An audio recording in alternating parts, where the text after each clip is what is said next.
What's good, Eagles fans? This is your boy, Tone DeShields II from Chalk It Up Sports Philly, where no matter if we win or if we lose, we just got to charge it to the game. I want to talk to you guys about the recent matchup we had with the Carolina Panthers. Yesterday, I did a couple live streams with you guys, and the energy was electric. We talked about the lack of the running game that we had. We talked about the inconsistencies of Jalen Hurts' performance. We talked about Nick Sirianni's lackluster play calling. We talked about Jonathan Gannon's defense finally finding their souls and standing up for this offense who really couldn't get much done. The defense forced 3 turnovers, 2 coming by way of a Darius Slay interception, and 1 coming by way of a Steven Nelson interception as well. We also had 3 sacks by way of the defensive line, the pass rush. Shout out to Javon Hargrave. Shout out to Fletcher Cox, who came alive yesterday.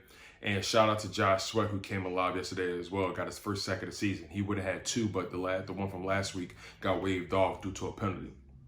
But, this win was huge. This win really saved our season.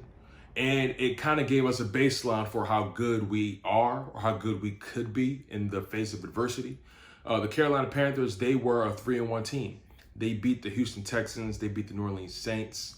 They beat the Jets. But they lost to the Dallas Cowboys. That was their first official test of the season, and they kind of dropped the ball. And based on the Carolina Panthers' history, they don't do a good job of scoring in the third quarter. And that's, for the most part, why they lost that Dallas Cowboys game. But nonetheless, the Philadelphia Eagles, they've established a baseline, in my opinion, for how good they can be. They beat the Atlanta Falcons. They beat the Carolina Panthers, both NFC South teams. Those are both of our victories for the season. So there's something to be said about that. We have another NFC South team coming up this Thursday against the Tampa Bay Buccaneers, But what I gather from our victory is the fact that our defense knows how to show up. They have heart. They know how to preserve a game. And we have some playmakers on defense with Darius Slay and Steven Nelson. On top of that, by us beating the Carolina Panthers, that indicates we're better than them. That indicates we're more resilient than them. The Carolina Panthers also lost to the Dallas Cowboys, just like we did. So we're better than the Carolina Panthers, but we're not as good as the Cowboys. That's quite evident because the Cowboys' offensive attack is just so potent, so cohesive, has so much continuity and progression that we can't even compete with those guys just from an offensive perspective. Their defense has been coming alive as well, forcing a lot of turnovers. But the Philadelphia Eagles showed a lot of resolve yesterday. They showed that they were capable of coming back from a double-digit deficit, and they didn't panic.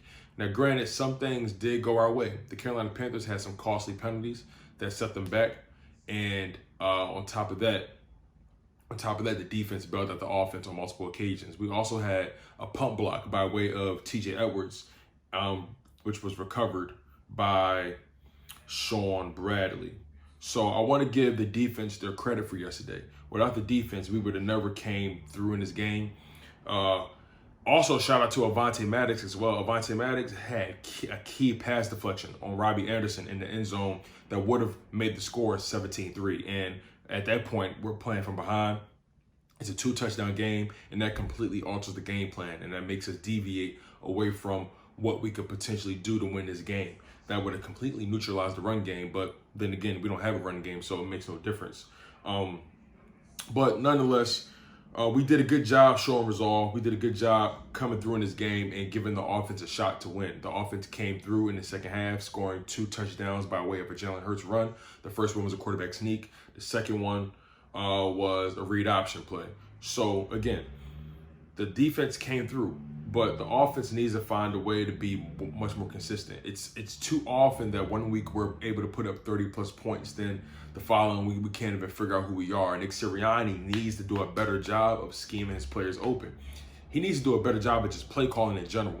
Too often we saw bubble screens. We saw RPOs. Is there anything outside of this playbook besides bubble screens and RPOs? I'm starting to believe the Madden playbook for the Philadelphia Eagles is better than the real life one. At least in that playbook, you have some things coming out of our formation. You have some things that are a little bit more traditional. And I don't have a problem with us having a spread offense. I don't have a problem with that. I don't have a problem with us being a little bit more of a passing team than a run team. But the problem comes in where we're not running the ball at all to set up the run.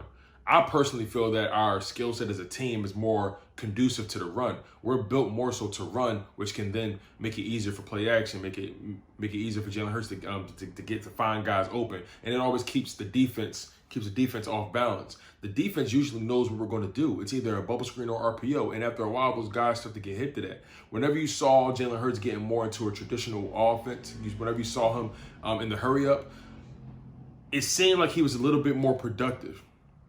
But if we're being honest, it took a lot of us. It took a lot from us to drive the field yesterday. We weren't consistent driving the field. It really took a 3rd and 10 conversion for Quez Watkins. I think it was like a 53-yard reception that saved that drive and allowed us to go down there and score a touchdown.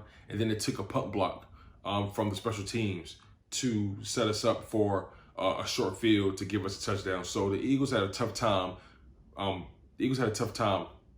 Making plays to go the entire field. If we at any point was forced to go the whole field on those touchdowns, I don't think we win the game. So shout out the defense, shout out the special teams. Jonathan Gannon, you saved your hide today. I'm going to give you your respect. I'm going to give you kudos for having these guys respond. And also, you did a little bit more. You did some things that was a little bit different that I didn't expect. You actually blitzed more. You did a lot more stunts. You confused Sam Darnold, and again, you guys forced turnovers. I can't remember the last time the Eagles had 3 forced turnovers in one game. I can't remember the last time the Eagles had 3 sacks and 3 interceptions in the game. But nonetheless, I want to give a shout out. I want to give a shout out to those guys, man, because at the end of the day, we got the win, and it could have been a lot different. We could be 1-4, but we're 2-3, and I'm not going to act like I'm not happy about it at all. I'm just not going to front on the win. It is what it is. It was a team win, and we got it done. It was interesting, though, because there were some things in that game that came through, and it's more so on the stat side. So when it comes to Jalen Hurts is the first QB since 1950 with 30-plus rushing yards in each of their first 9 career starts. That's pretty interesting. Not stellar, but interesting.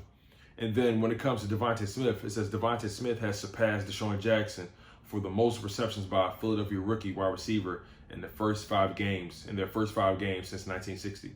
So already Devontae Smith is showing that he was the right guy for us in that draft, and he's already surpassing DeSean Jackson level stats.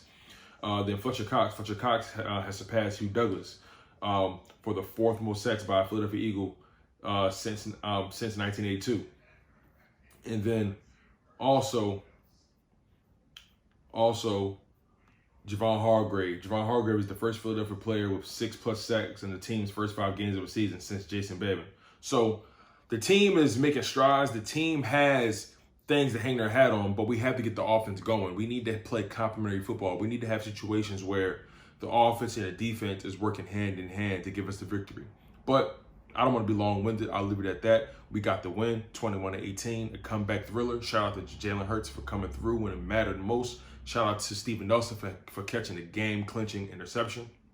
And then shout out to the whole defense for just doing their jobs. Darius Slay, Fletcher Cox, Javon Hargrave, Josh Sweat, Avonte Maddox. Shout out to all those guys.